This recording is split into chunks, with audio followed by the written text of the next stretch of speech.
Hello and welcome back to NoBS. Today we return to talking about the popular movie called Borat. Recently, Borat came out with a sequel that was properly timed right before this United States election. Not only did the sequel use that timing to get itself some more political relevance, but it also used the majority of its movie to bash both Republicans, women, and also Jewish people. Now, most of these were jokes. Nothing here is going to be about me trying to pretend I'm offended by jokes, but the real stories are more interesting. And since I've seen the movie since our last video, since it came out, and we did a couple videos about the controversies, initially the name involved a mention of Mike Pence, the vice president right now, and they actually changed that name. And then when the movie came out, there was this whole thing that was revealed. There was this ending scene featuring Rudy Giuliani, which is a lawyer that works with Donald J. Trump, the president. So that turned into the second controversy. The third one that we're going to talk about today is about a certain member of the cast of that movie. I said they were an actor or an actress, but really some of the cast members are just real people that they cast in the movie. The way the Borat movie goes, if you hadn't heard, if you hadn't caught up wind of this whole scenario, essentially Borat is played by Sacha Baron Cohen. He is this actor who plays this reporter from Kazakhstan. That's actually a real country. A lot of people corrected me on the last video. I thought that it was a different name or a different country. I just got confused, but it's actually based on a real country, but they fictionalize it. They kind of goof on that country, acting like it's backwards, and there's people there that are kind of living in the past a lot of ways. They don't have a lot of modern technology and also modern thinking and modern PC sensibilities. So a lot of the movie involves a reference to that, and also goofing on America, goofing on the Trump campaign and all the Republicans. It's very biased and like one-sided. That's one thing I would criticize it for. Not that they're joking about us. I don't care about people making fun of Pence or Trump. I don't mind those jokes. As you guys seen me before, I've talked about that repeatedly. I've covered good versions of that, like when we covered South Park, who had goofed on Trump and other people, and they did it right because they goof on everyone. They goof on both sides. Most of their episodes feature both commentaries, commenting on, for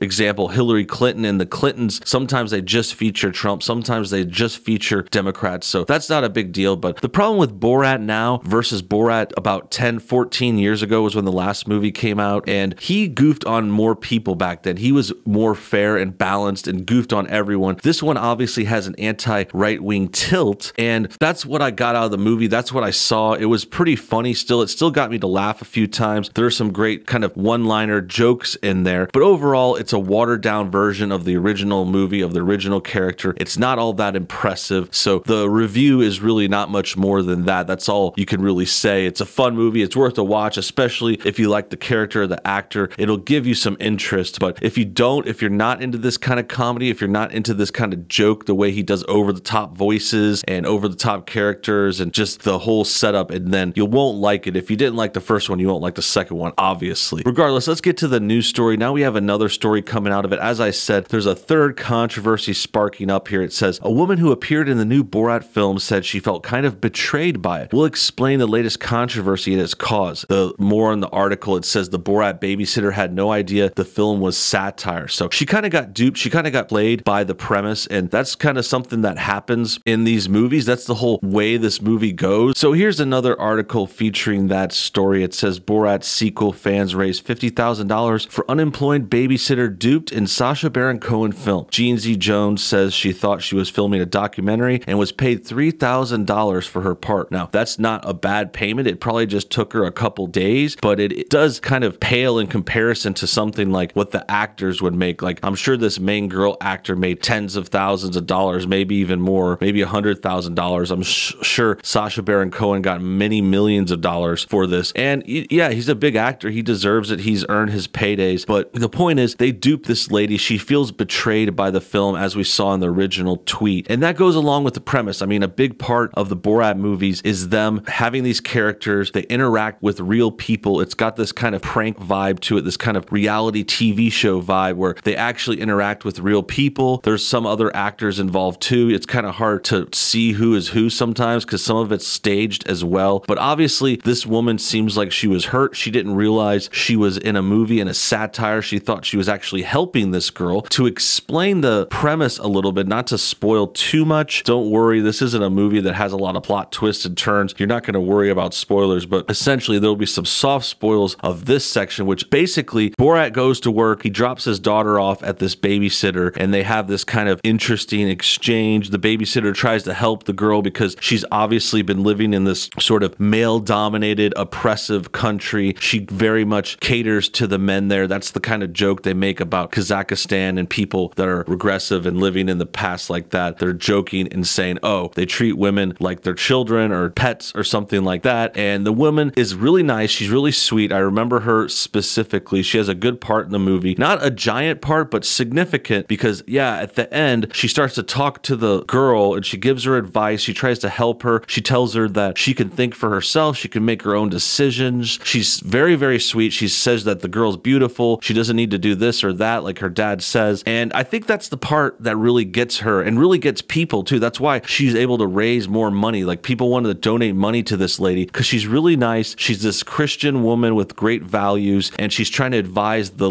girl as much as she can. She could see the girl is in this troubled state. Now, according to her, as she says, she didn't know it was a satire. She thought it was real. She bought into it. She got kind of toyed along by the movie. And that's the question of this story in this video. Is that wrong? Is it bad? I mean, she was compensated, but she was fooled. These pranks do have bad outcomes for people. It can affect their heads and their feelings, and they're messing with real world emotions. Now, I don't think it was the end of the world necessarily. I'm not going to come down harshly against this. I think these kinds of movies, realities, documentaries, satire, spoofs, I think they're all fair game. I do feel bad for the lady though, because she was strung along pretty hard, and apparently at no point they gave her any kind of insight, like not even after the filming, they didn't like inform her and give her a breakdown, maybe give her a bonus or something. And I think that's where all this controversy is sparking up. Fans of Borat's subsequent movie film have raised over $50,000 for Janice Jones, the grandmother who appears in the film and is hired to babysit Borat's daughter Tutar, after Jones revealed that she was compensated only $3,600 for her time. According to GoFundMe started for Jones by her pastor, she did not realize she was filming a Borat movie and is currently unemployed due to pandemic-related downsizing at the Oklahoma City insurance company where she's worked for 3 decades. In a series of interviews published this week, Jones and her pastor Derek Scobie explained just how convincing Sacha Baron Cohen and co-star Maria Bakalova were. Jones appears in 2 scenes in Borat's subsequent movie film in which Borat asks Jones to look after his 15-year-old daughter Tutar and brings her into her home wearing a ball and chain. She then learns that Tutar is to be married to an older man, all of which Jones believed to be real and part of a documentary that would only be seen overseas, according to Showbiz. She later appears in a scene in which Borat comes back to see Jones and asks if she'll be his new black wife. So that is a more complete summary of her part in the film. You could see how someone might get easily duped by this. She barely interacted with Borat at all. Borat is the more famous character. But even then, I mean, that movie is 14 years old. This lady is a little bit older. She might not have even seen it when it came out. She might have heard the name or the line or something because it was so famous and it still gets shared around in memes, but it's not out of the realm of possibility to see her actually not know about this and to see her duped, and that's why her pastor is raising money. I think that's their right. If people want to donate to this, that's their right too. This seems like a fine cause. She is not working. Now, I would kind of disagree saying that she only made $3,000. That is a good amount of money. She probably only had to work for a couple days or maybe a week. That's still a good amount of money, but this is a big major Hollywood film. From what I've read, I saw another article saying that Amazon paid like $80 million to make this movie. So surely the movie could have afforded to give her a little bit more. They could have given her a little bit of a bonus after being such a good player and becoming emotional. I mean, I'm just talking even a couple thousand more. 3 does seem pretty low for a Hollywood movie, but not so low in the real world. And as far as money goes, I mean, she probably worked a few days. I'm not sure it could take much longer than a week, but that's the story so far. You could see this explanation of her role in the film. You could see how they used these story premises against her. They had the girl being treated poorly, using her as a way to kind of pull on people's heartstrings. It was a good core part of the movie too. So I would actually give her more credit. This was a sort of turning point in the movie. It was a significant part of the storyline. This babysitter is who gives the girl the confidence to stand up to her dad, to be her own person. The whole movie has this sort of pro-girl feminist premise, and that's another thing to get into. I mean, it's not really done in the worst way, but in addition to other stuff in the movie, the anti-Republican stuff, the sorts of profiling and attacking of certain religions while ignoring other ones, and you also add in this whole feminist message, and you could see there's a bit of a woke angle to this. Now, since it's funny, I'm not going to do a sort of SJW moments of Borat 2. It's not really the best movie fit for that. It doesn't do it that bad. I mean, you could talk about more little instances, but it's tough because it's a satire and it's a joke movie. It's not taking itself seriously, so you can't really knock it directly, considering you could explain away any joke just saying it was a joke. They're making fun of feminism, but I think in a lot of ways it was promoting it. I'm thinking she's really from a third world country, and that's how they treat women and young girls, Jones told Variety. I suggested they take her to a school and let her observe girls in a classroom who can read and write just like boys. I was thinking it was real, so my thought was they were going to take her to see different things and make it so she could be able to stay in the United States. Evidently, that's not what happened. Jones lives in Oklahoma City but did not film the scene inside her own home, instead flying to Washington State where the movie was filmed. But she also has not seen the finished film and only recently learned after seeing the trailer how her scenes were actually used. She said that she spent weeks worried about Tutar and now relieved that she was not really in danger. I would give her a hug. I'm glad to know she's not really in that situation. I hate to hear of anyone in that situation, Jones told Variety. Him, I don't know. It wasn't real. So I would shake his hand and say, you got me. Okay, so you could tell she was invested. She spent weeks worrying about this character. This is the part that I think offends me the most. I don't know why after filming they couldn't have just told her, like especially showing all this concerns, her acting like she was really invested in the girl. That helped their movie. They could have told her, saying, hey, Tutar's gonna be fine. This was a gimmick. This was a joke. We're making Borat 2. And I know there's a reason not to do that because they don't want the story to leak. They were shooting this in secret. I understand that was part of the premise for their filming of this. They were very secretive, but they could have had her sign an NDA. They could have compelled her not to talk about it through a contract or something. It's not that complicated of a thing. In reality, I think they did her wrong at least a little bit. Sure, she got paid, but she could have got paid more, and they certainly took advantage of this nice old lady. That about wraps things up. Hope you guys enjoyed today's video. Make sure you comment your thoughts on everything below. Did you watch Borat? Are you interested in a movie like this? Do you think this woman was wronged? Let us know in the comments. Also hit the like button if you enjoyed what you saw. Subscribe if you're new. Subscribe if you're an old viewer too. Sometimes you get unsubscribed on accident, so do that. Thanks for watching. See you in the next video.